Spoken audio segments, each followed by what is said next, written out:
Hello and welcome to this, the 76th episode of the Sockmatician podcast. My name is Nathan Taylor, also known as Sockmatician across the internet, and you can find me here on YouTube, also on Ravelry for my patterns, and on Instagram as Sockmatician. How are you?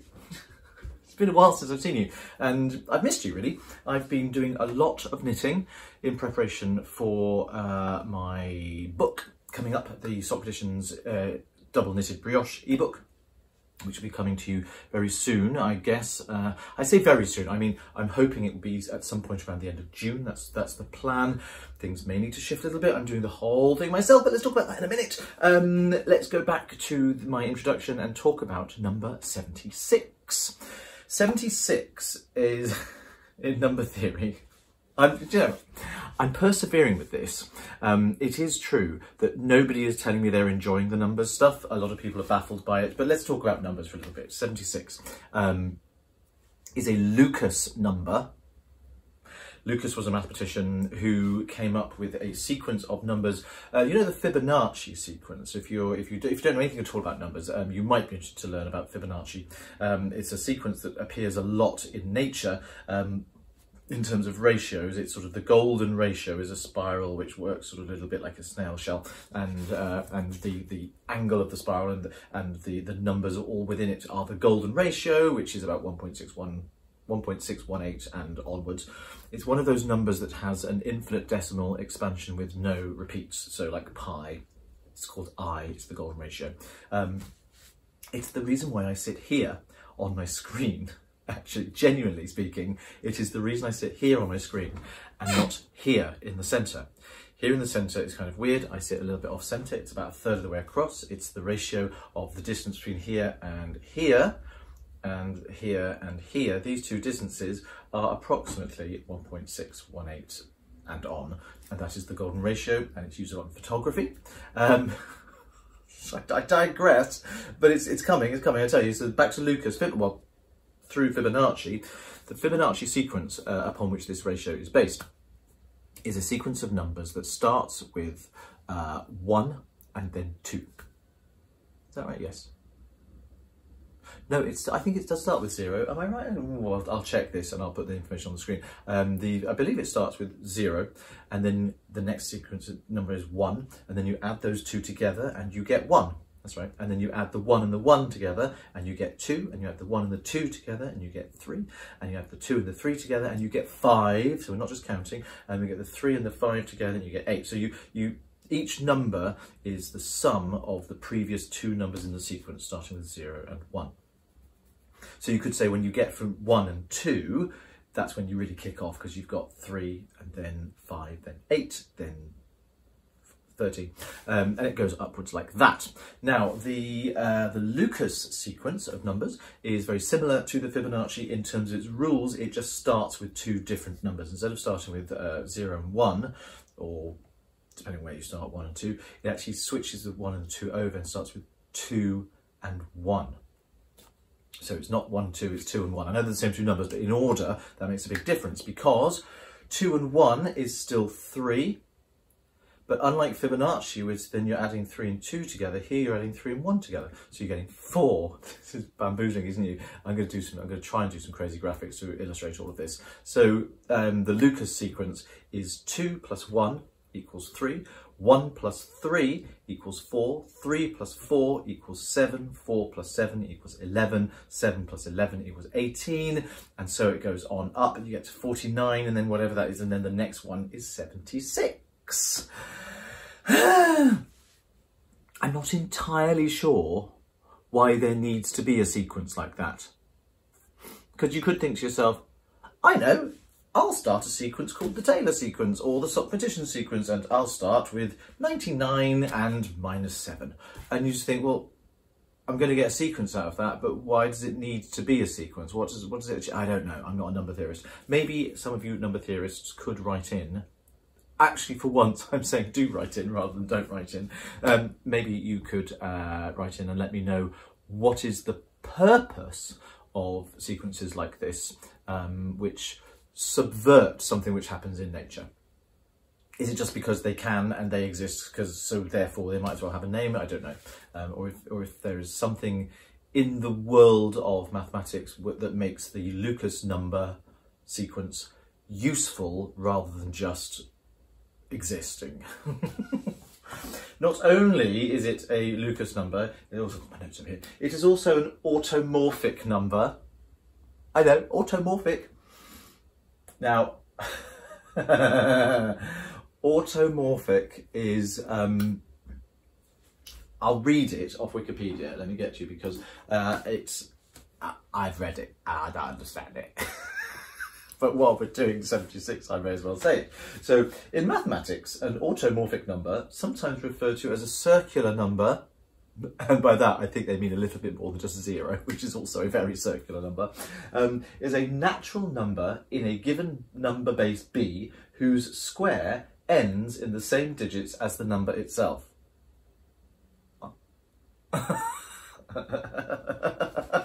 I don't know. So what I'm going to do is I'm going to see if I do understand that, and I am going to bring up my little calculation on screen, and I haven't got my trackpad mouse here, so bear with me a sec.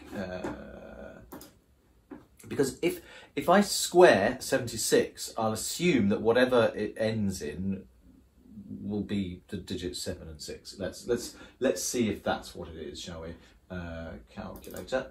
So 76 multiplied by 76 equals 5,776. I did understand it. Again, who cares? So 76 is an automorphic number. I'm kind of interested to know now whether there are any, what other automorphic numbers are. Oh, so 6 is an automorphic number because 6 squared is 36. 10? No, that's not right. Oh, I see, in base 10, which is what we, so yeah. So 1 squared is 1, 5 squared is 25, 6 squared is 26, and the next one is 76. There's nothing between 25 and 76, but the next one is 376. Oh, another one that ends in 76. There must be some pattern there. This is a knitting podcast, I promise. 625, 9,376. Ooh, I'm spotting a pattern. 90,625, and the 25's in there. And then the next one ends in 76, and the next one ends in 25, 25, 76, 25, 76, 25, 76, 76, and 25. Ooh, that's kind of weird. So, and like the 10th one, 1, 2, 3, 4, 5, 6, 7, 8, 9, 10, 11, 12, 13, 14, 15, 16, 17, 18, 19. So the 20th automorphic number happens to end in 25 rather than 76, but they all seem to after this point, is lots of digits. It's 8212890625. I haven't even broken that up. I'm not entirely sure how many billions that is, but it's a big number. And that's only the 20th one. So there's not many of them. And after you get past 6 itself, every single one of them seems to end in 25 or 76. The universe is messing with us again, isn't it? In other automorphic numbers, what else is it? It's a non-totient. I have no idea what that means. It's a 14-gonal number. What? It's a centered pentagonal number. It's also a telephone number. Now, telephone numbers are kind of fun. Now, it's... And by a telephone number, I don't mean, hello, operator, can you get me number 76, please? I think most telephone numbers are a little bit longer than 2 digits. But a telephone number in mathematics, sometimes called the involution numbers, are a sequence of integers, integer just being a number, that count the ways telephone lines can be connected to each other. Now this sounds really, really random, but if you think, if I've got 3 houses, so I've just got 3, so my number is 3, they can be connected. So my thumb and this finger can have a telephone call, this finger and that finger can have a telephone call, and this finger and that finger can have a telephone call. So it's how many pairings can be made, and there's a fourth pattern, which is no telephone calls. So no telephone calls, 1, 2 and 3. So that's 4 patterns in total. Add a fourth one to that and you get 1, 2, 3, 4, 5, 6 and 7. So that the pictures look a bit like this. That's all you need to know.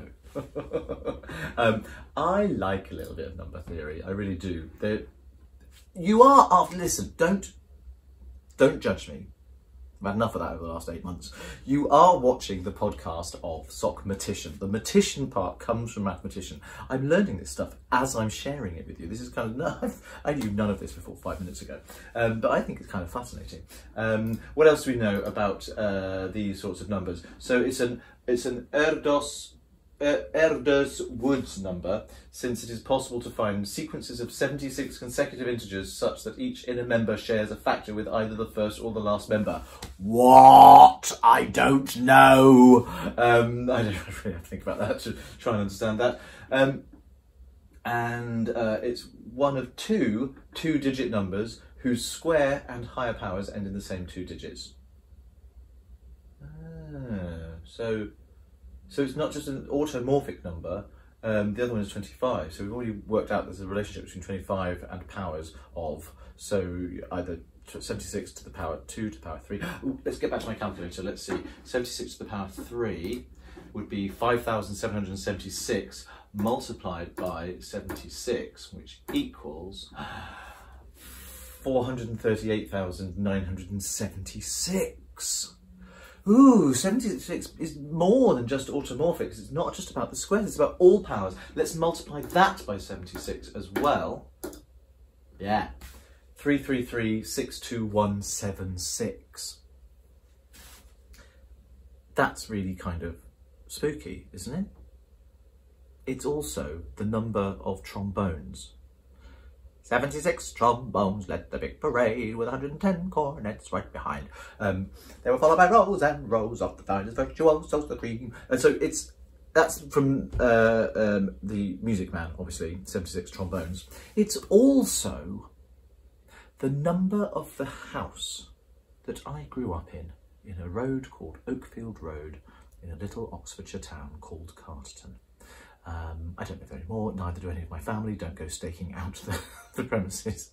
Those poor people. I haven't lived there for 20 odd years, so and neither has any member of my family, so they wouldn't have any idea who's there. So whether you are a supporter of mine or not, please don't go knocking up the good people of my old address. But it's the house I grew up in, and so that's why this one has been quite a lot of numbers. I had no idea that you could, by all of its powers, end in 76. Likewise 25. How interesting is that?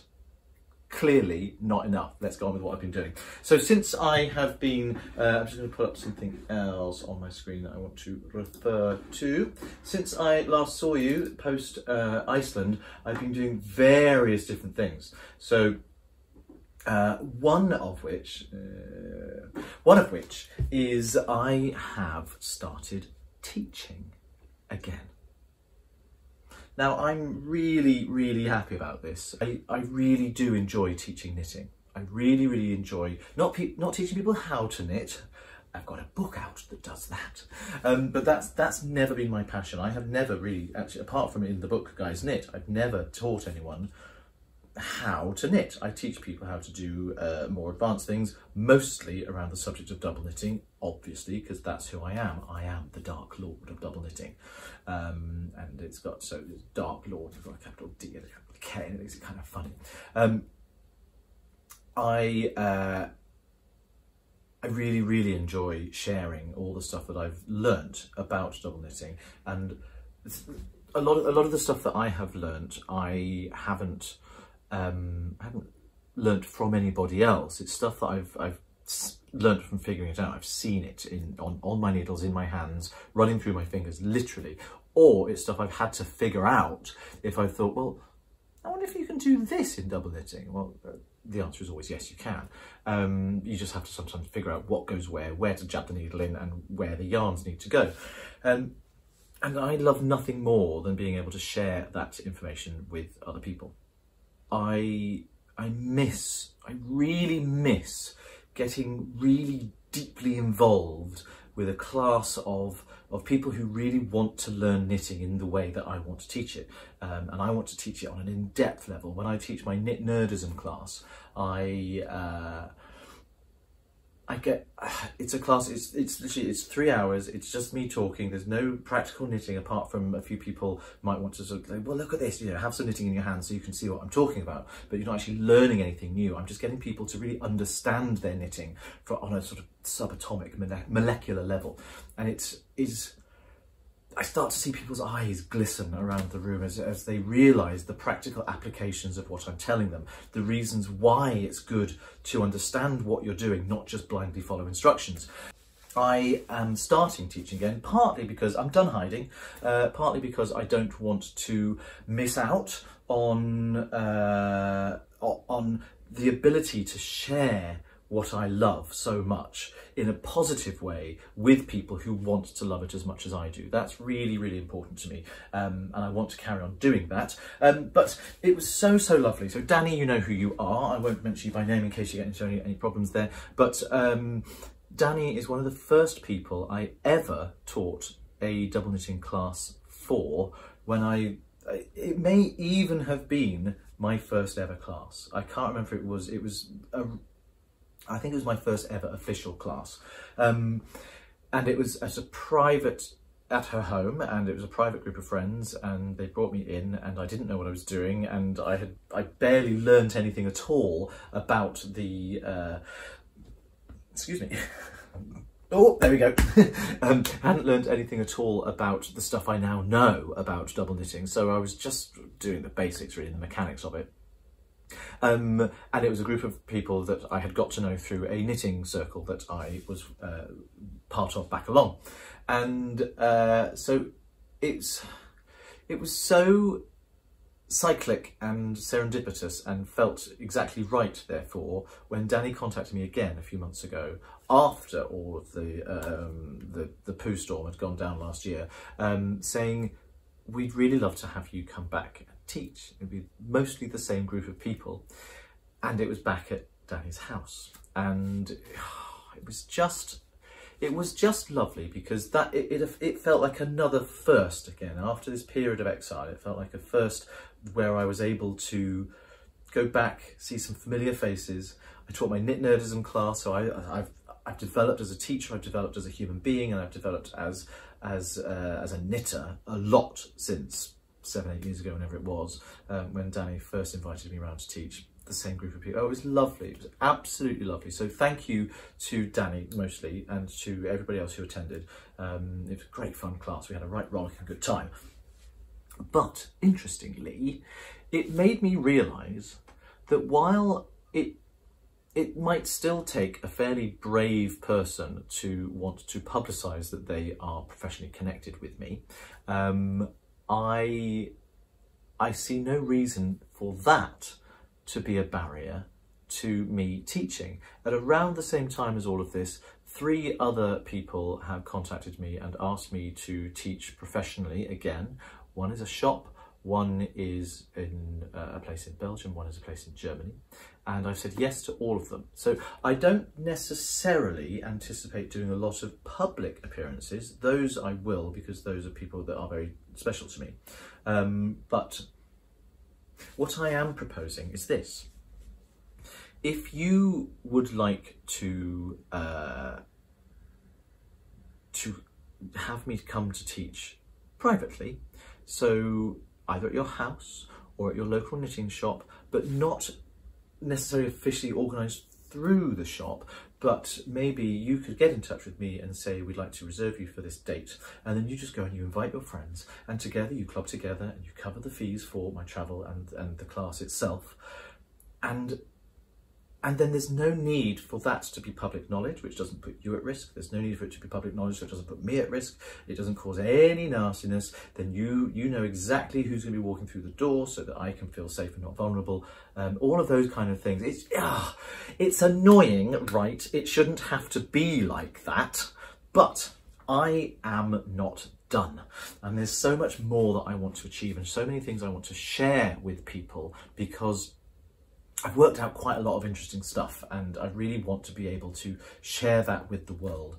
So feel free to get in touch. You can email me at nathan@sockmatician.com and let's talk if you would like to do this. So the onus is on you to fill the places and to do all of that. Of course it is. I wouldn't be publicising it at all because that would kind of defeat the purpose. But if you would like to have a class with me, then let's talk. Let's do that. And maybe we can start this ball rolling again. So I've got these other dates coming up and I'm really, really excited about it. I've also got a few more Skype classes to give out for the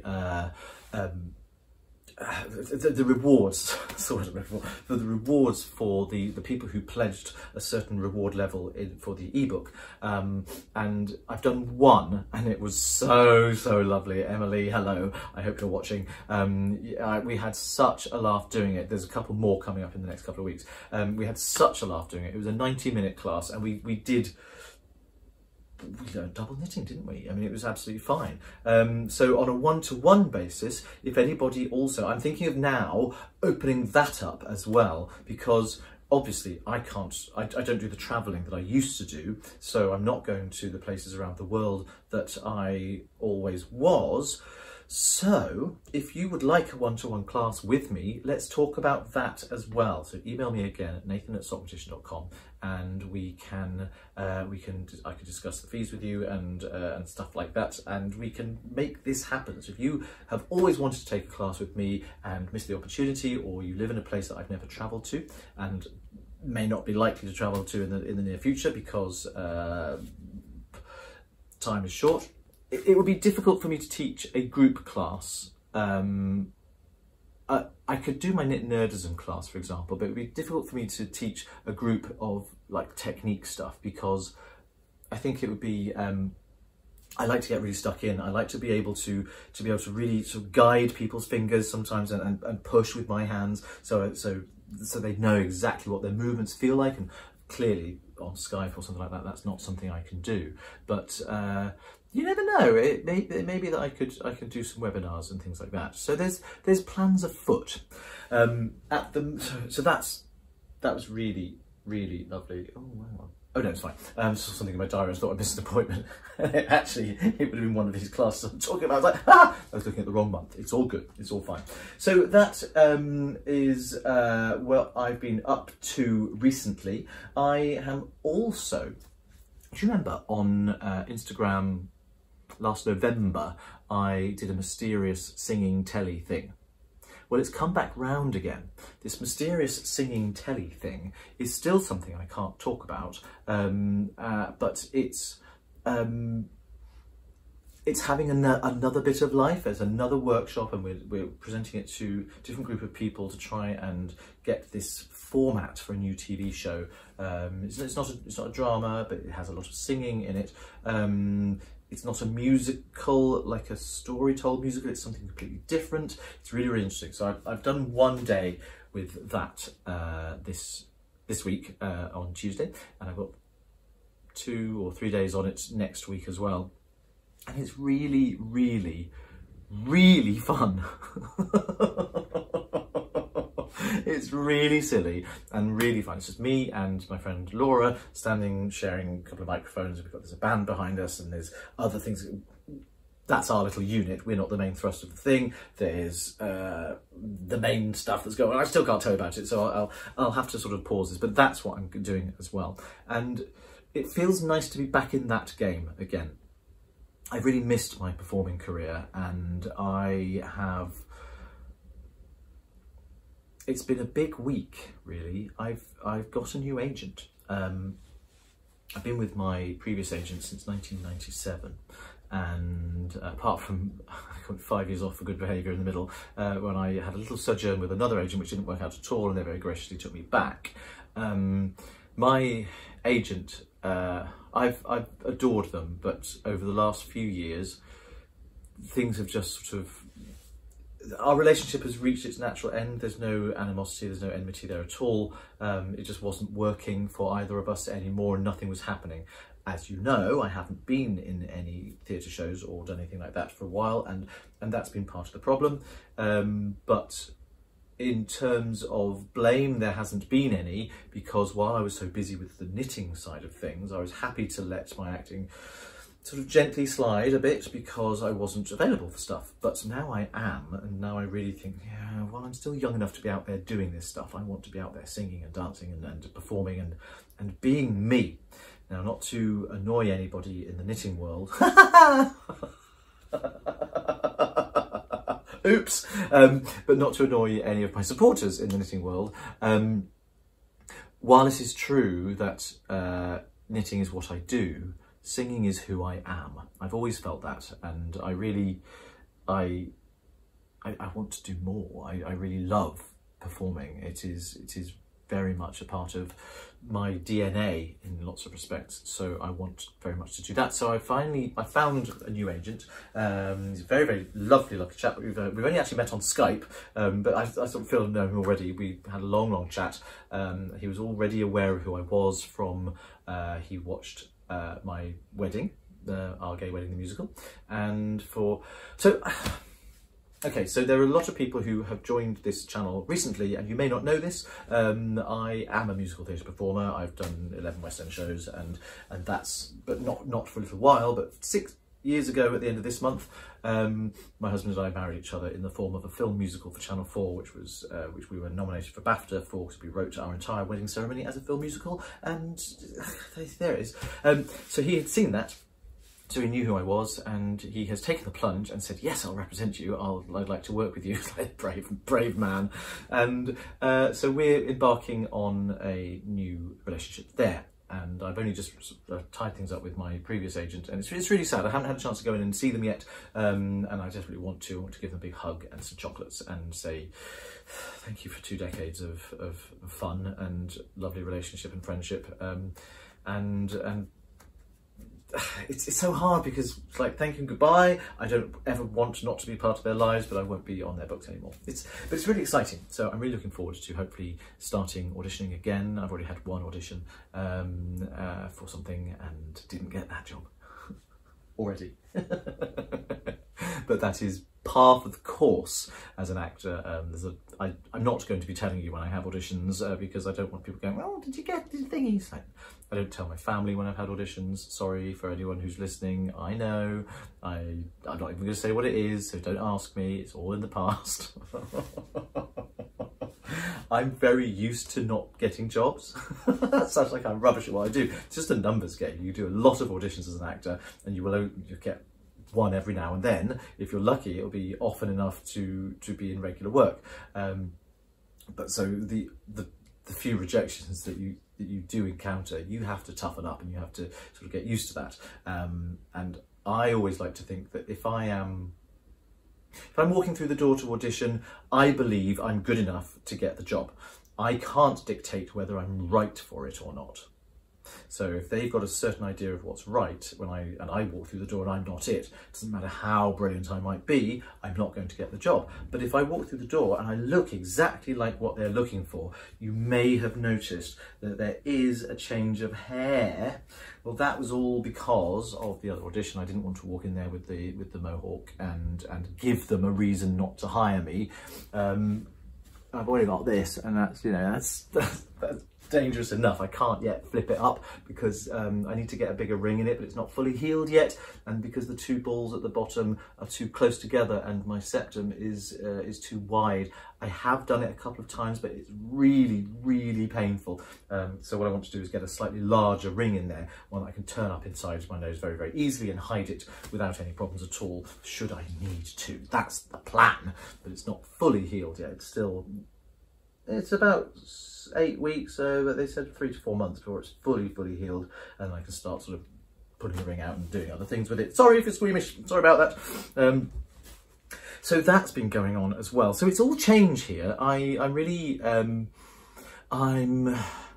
feeling revitalised. I think spring is on its way. I'm feeling good. I'm also incredibly busy with the knitting for the book. But before I start talking about that, I want to share with you what I'm reading. Now, I don't do book reviews because I don't really read. I knit. My free time is usually spent knitting rather than reading. In fact, since I picked up knitting 8-9 years ago, I don't think I've read very many books at all. But I am reading this one. This one, for all of you can see there, is called Raggle Stone. Winter is not the only unwanted visitor.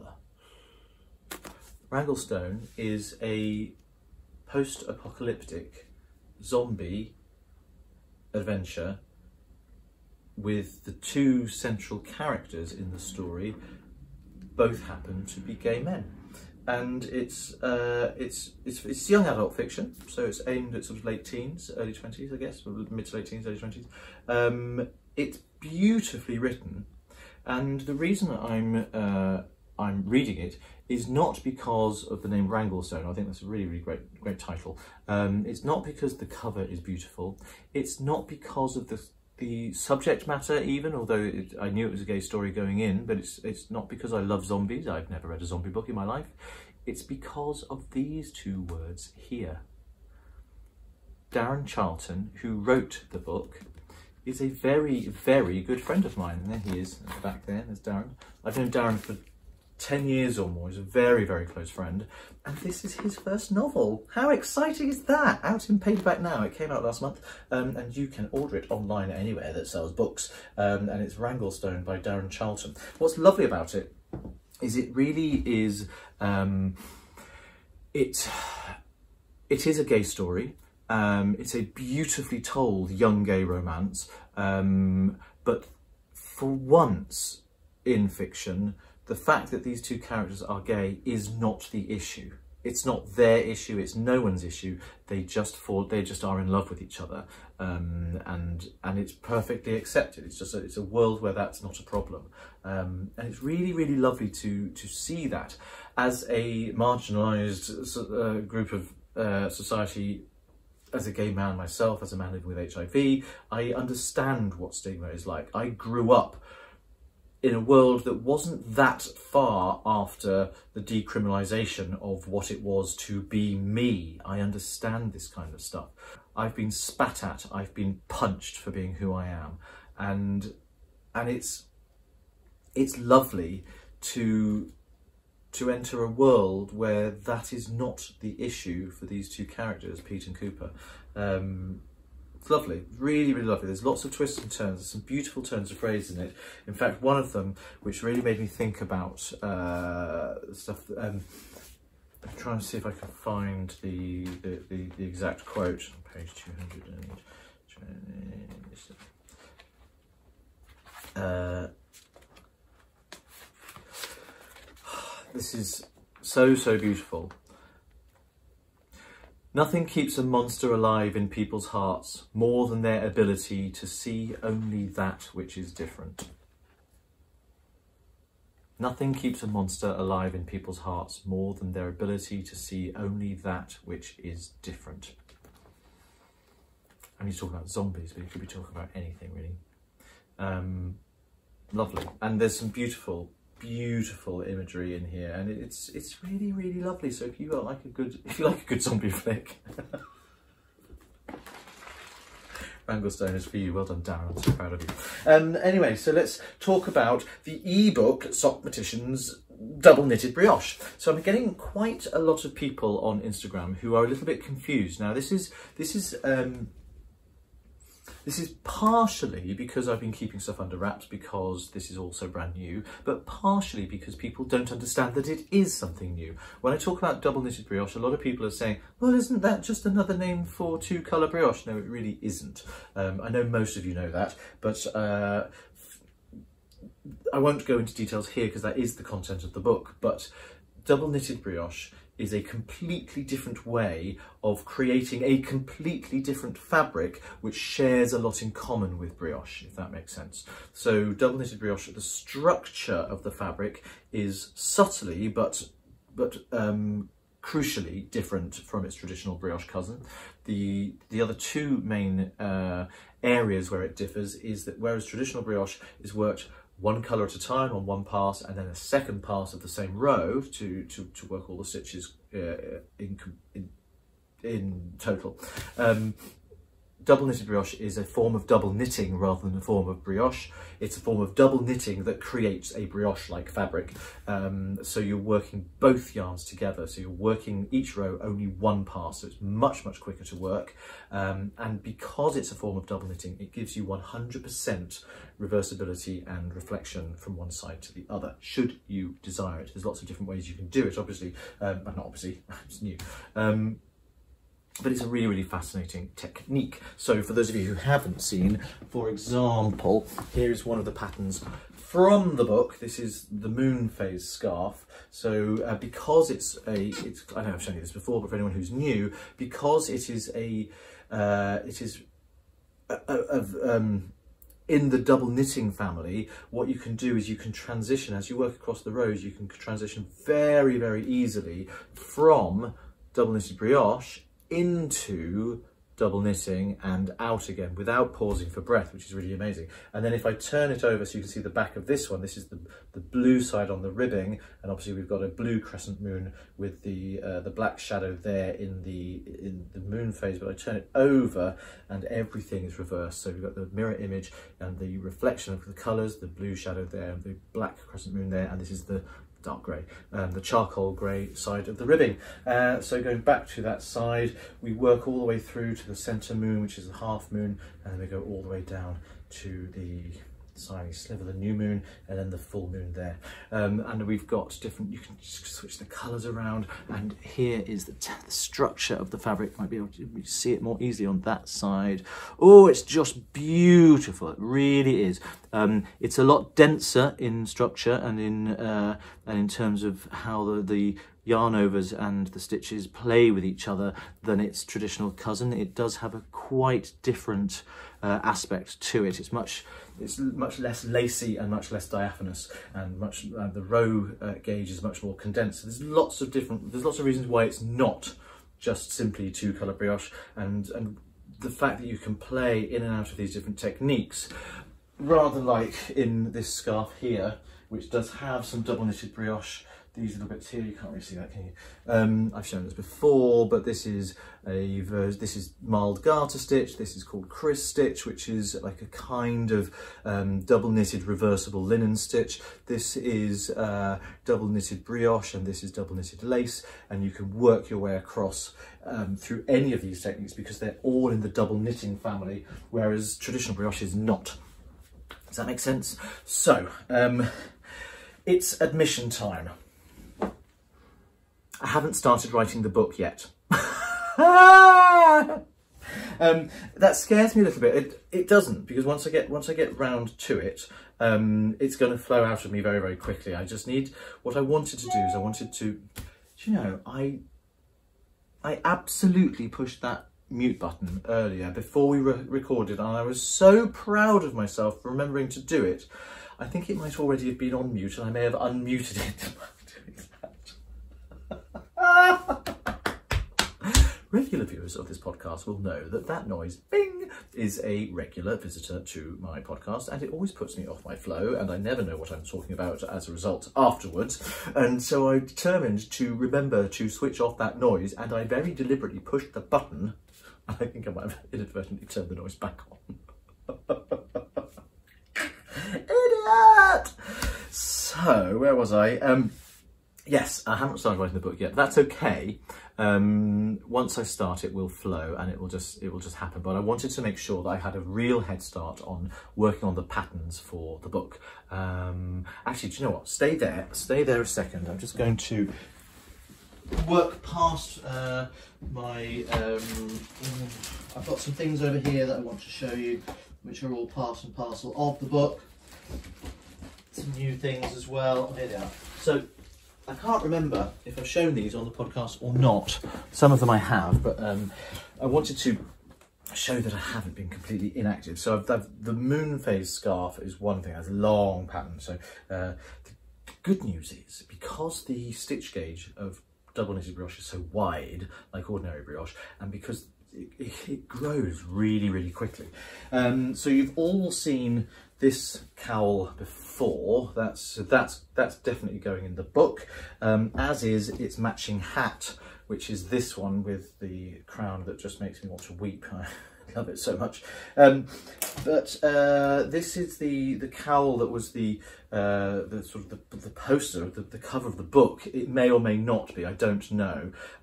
Essentially, this is exactly the same technique as what's in the moon phase. It's just switching in and out of double knitting. Oh, there's an end popped through there. Is that an end or is that a flaw in the knitting? Do you know what? Oh, it is, it's just an end. It's just an end, I can pop that back in. But again, the reversibility of it, there's the pink side, eye popping, isn't it? There's the pink side, and there is the orange side. So that's the same, essentially, as the techniques in there. So I'm undecided yet whether or not that cowl will make it into the book, because it's basically demonstrated the same technique. I'm be putting 11 patterns in the book, which is quite a lot for a technique book, but I wanted to give people the idea that it's worth learning, because there's already a lot of stuff there. I've shown you this one as well, which is transitions between lots of different techniques. Again, there's double knitting, there's mild garter stitch, excuse me, there's a little bit of lace going on there, and then there's the brioche rib cuff. So it kind of looks like a Pac-Man ghost. A lot of my hats look like Pac-Man ghosts. So there's that one as well. These I don't think you've seen. I'm just trying to think. I've Instagrammed them, but I don't think I've talked about them on the podcast. So here is this hat is not the hat I thought it was going to be. I'm having a deja vu now. Have I talked about this? Maybe I did, but I'll briefly talk about it now. I think I did the Yaya hat. Yeah, Yaya. My friend said Yaya. Yeah, I did. So you've seen this one. This one will definitely be going in the book, as will the cuff muff and the thing, which I know you've seen as well, that you can turn this hat inside out and you get the darker colours. So this band here is double knitting. This is double knitting with reverse stocking stitch. So the purl bumps show through that way there, and the joy is that's the pattern there, and that's the pattern on the inside, completely reversible, absolutely lovely there. If I get some light, like that, and blip free, unlike traditional brioche where you've got the decreases. Where you've got decreases happening like here and here, you usually get little colour blips. Well, you can have those little colour blips if you want them with double knitted brioche, but you don't need to have them. So here's the crown, which is rather lovely. You can see how all those decreases work. That's in 6 sections, and then on the inside, on ordinary brioche, it wouldn't look like this on the inside. It would look like gaps and it would be horrible, but the black lines all come together beautifully. So that's doable. I did make another version of this hat, which I can't remember if you've seen or not. This is a much smaller version. That one's actually a little bit too big. So that was a sort of prototype. I love the colours. I might actually seam it down the middle and, well, not down the middle, but tuck a little bit in, because it's huge on my head. This one is much more wearable, and I really like it. So all of this, the moon phase hat, sorry, the moon phase scarf, the hat I've just shown you, and this one, the 2 versions of this, are all done with the DK weight version of the Sockmatician edition yarn. And this one only has 5 sections. Can you see? It says 1, 2, 3, 4, 5. And again, fully reversible, and just like its 6 section cousin. And this is the teal, the sort of the turquoise, although it comes up a bit green actually in this lighting, and the pink, which are called Gallo and Taylor. Pink is Gallo and the teal, the turquoise, is Taylor. So they're going in, but that's obviously not what I've been spending most of my time knitting. I'm going to open the door because this radiator's on and this room gets very, very warm, and I'm just about to put on something very, very large. So I'm going to open the door behind you there. Normally I shut myself away into this little room. Nothing's changed, and it's dry because what I've been knitting is big, it's enormous, it's nowhere near finished yet. I've been doing a lot of teasing on Instagram about this. It's very heavy. A lot of people have said, what is it, what is it, what shape is it? Well, nobody has guessed what it is. It is not a shawl. It's not finished, it's nowhere near finished. It's going to take me a long time, and actually, do you know what, to be absolutely honest, I have to slow down because I'm giving myself some problems. The muscle just here, so this section of my arm just above the elbow, sort of the forearm there, that's getting very, very sore, and I'm losing some sensation down in my fingers at the moment, so I need to be really, really careful. I've been experimenting with Portuguese knitting and holding 2 yarns over my left finger. Normally I work double knitting with 1 over each finger, but I've been doing it with 2 over this one, just manipulating the needle with this one, so picking at both. And it's actually really useful to me because I didn't want to leave Portuguese knitters high and dry with this book, and I want everyone to know that there's definitely, you can do all forms of all forms of knitting, any style of knitting, English flicker, English thrower, 1 in each, both in this hand, both in this hand, or around the neck or through a pin. In fact, there is my Portuguese knitting pin. You see that there? I wear that there. Oh, I've discovered something really kind of useful, which I will talk to you about now as well. I only have 1 Portuguese knitting pin, and it's this one here. And if you've never seen any Portuguese knitting before, Portuguese knitting is a different way of holding the yarns. So I've got some yarn here, I shall just sort of demonstrate. So rather than without the pin, you can do it around your neck. So this bit would be attached to the ball, this bit would be attached to the work. So usually if your work's in front of you and you're ordinarily, the ball would be dangling, the yarn would be dangling to the ball away from the work. With Portuguese knitting, it comes from the work towards you, and that's how you work it that way. So if you're not using it around your neck, you can use one of these little pins. You can get them with magnets on as well, so they don't damage your clothes so much. And you can hook the yarn into the pin like so. And rather than have it around your neck, which can, if you've got a sweaty neck, you can get lots of friction, you can work it that way. So it changes everything. Most of the work is done with the left thumb in Portuguese knitting rather than anything else. So your needle is still going in, but and it's easier to do pearl. Look it up. There's lots of, I could talk for hours on Portuguese knitting, but that's not what this is about. But what it means is because the work is being done with the left thumb, it's not being done with my right finger, and it's my right finger that's been causing me the problems. So Portuguese knitting has been very helpful for this sort of burgeoning RSI problem.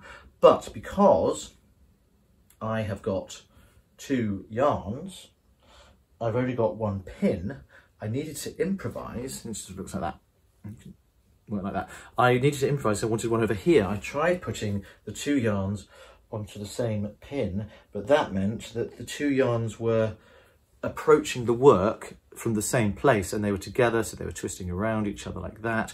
What I really wanted was a way of separating them, so I wanted to have one of the 2 yarns over here like this, so that they would both come together to the work like that, but be very, very separate, as you can see there, forming that little M shape.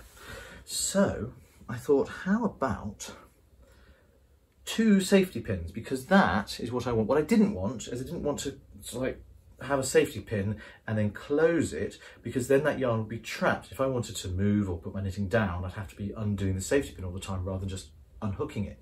So that wasn't working. So what I did is I took a slightly larger safety pin, and I will show you how I got myself ready for it. So here we are. I took my safety pin and I gathered up a small amount of t-shirt. So this is going completely horizontally.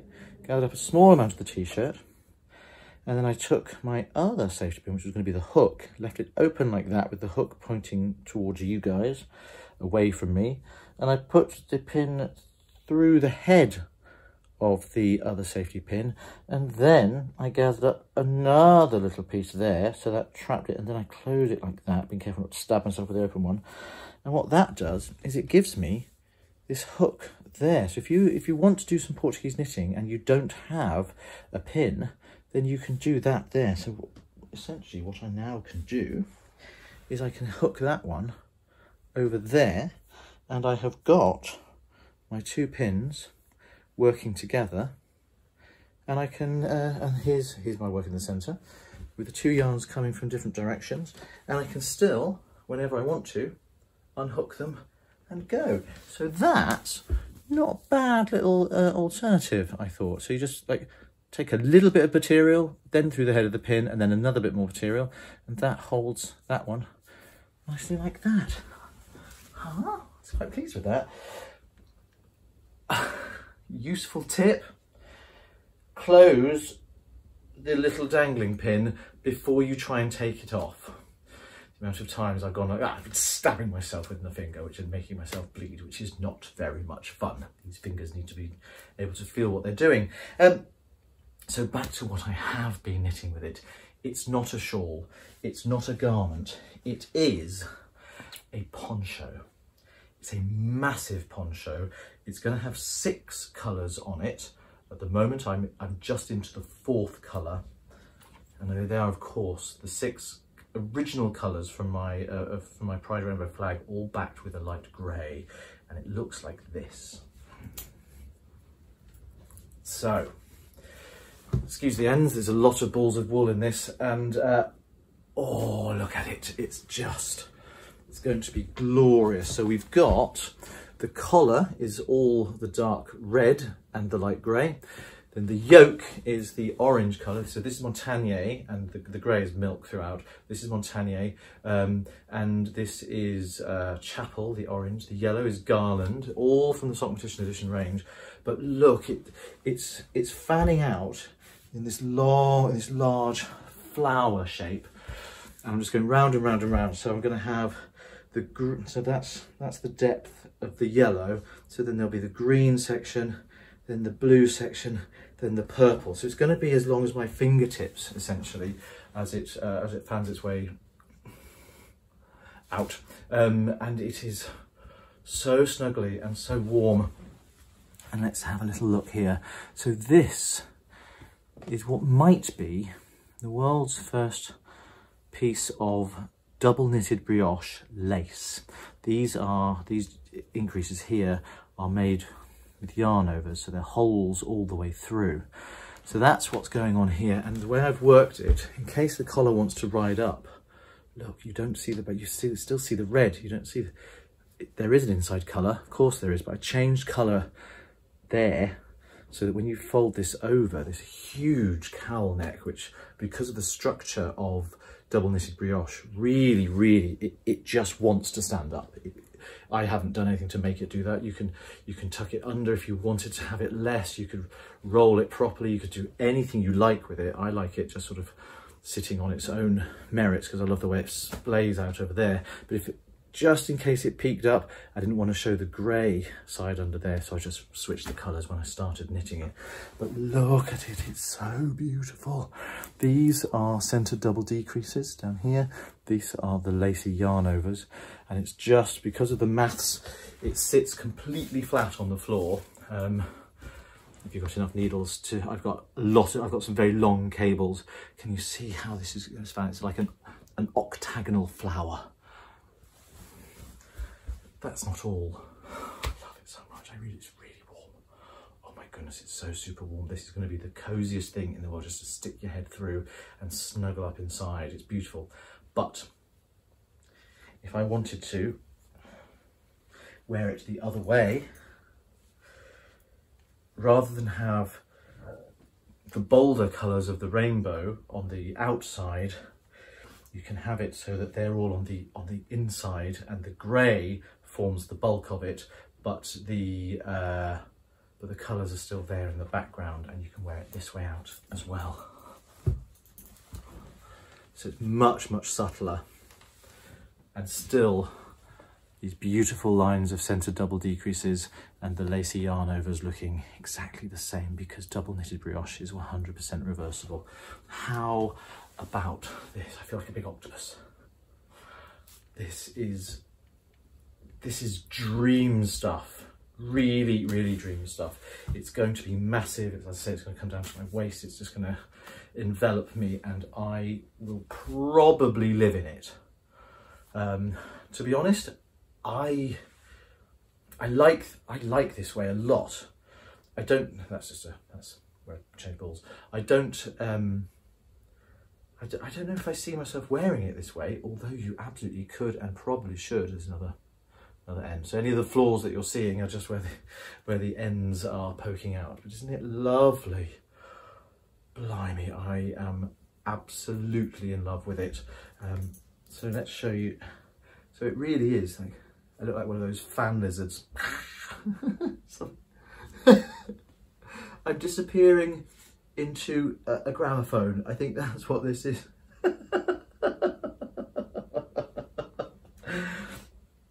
I probably will want to wear it this way out because I just think the colours are so beautiful. Now, so far, all that people have really seen on Instagram is these top three, the red, the orange and the yellow. So a lot of people say, oh, it's like autumn leaves, it's all fiery. And I didn't want to show it to anybody properly until I got into the cooler side of the rainbow, because I think it shows you that this calms things down. Imagine when this goes into the blue and then the purple. It's going to be absolutely gorgeous. I'm just trying to think, where's my... no, I can't show you. I was going to show you the colours, but it's this kind of muted rainbow, all backed in this lovely light grey. What do you reckon? It's almost to my waist now, so it's going to hang properly. Oh, there's a lot of knitting in it, and now that because it grows, it gets bigger and bigger. This concentric spiral, so it's getting larger and larger and larger, so it's going to take me a while to get through it. But that's how it wants to hang and drape. I'm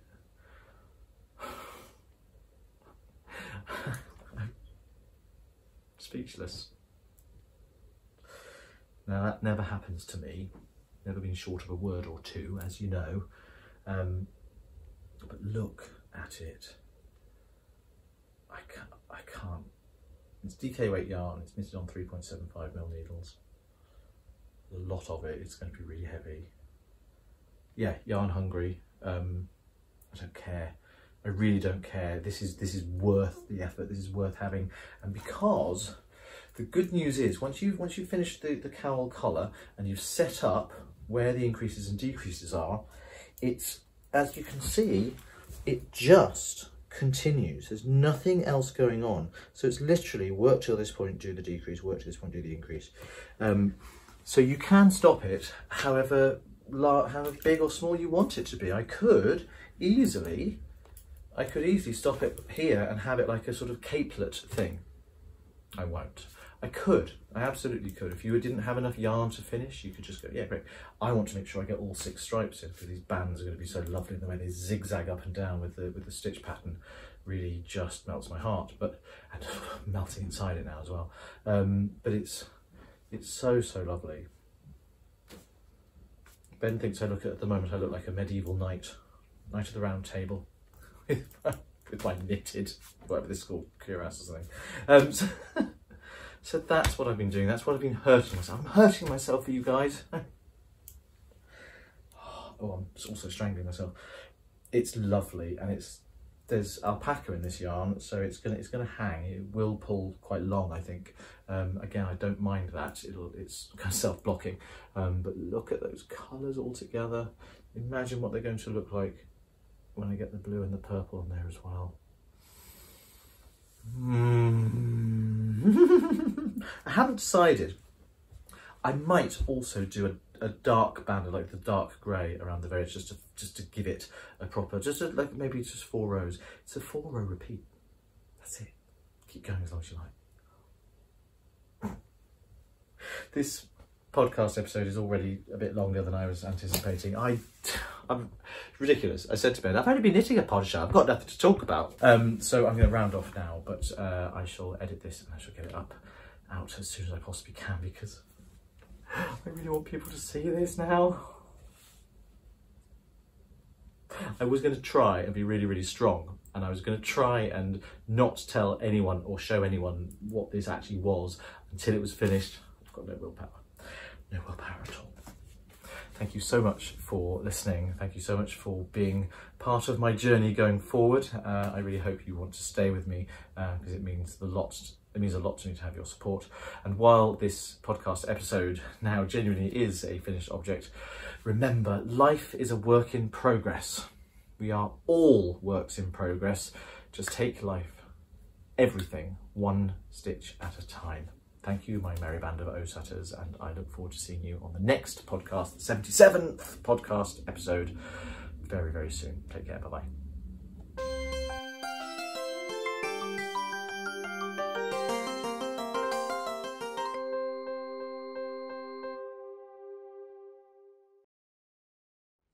Hello, it's me again. Don't worry, the podcast really is over. I've just popped in, however, to say if you enjoyed it and you want to make sure you never miss another episode, why not click on this handy little subscribe button right here. Don't say I never do anything for you. Or if you're worried that you might have missed out on some really fun stuff from previous episodes, I've got a playlist link for you here, which has got all of the previous Sockmatician podcast episodes on it, so you never need to feel out of the loop again. Bye for now.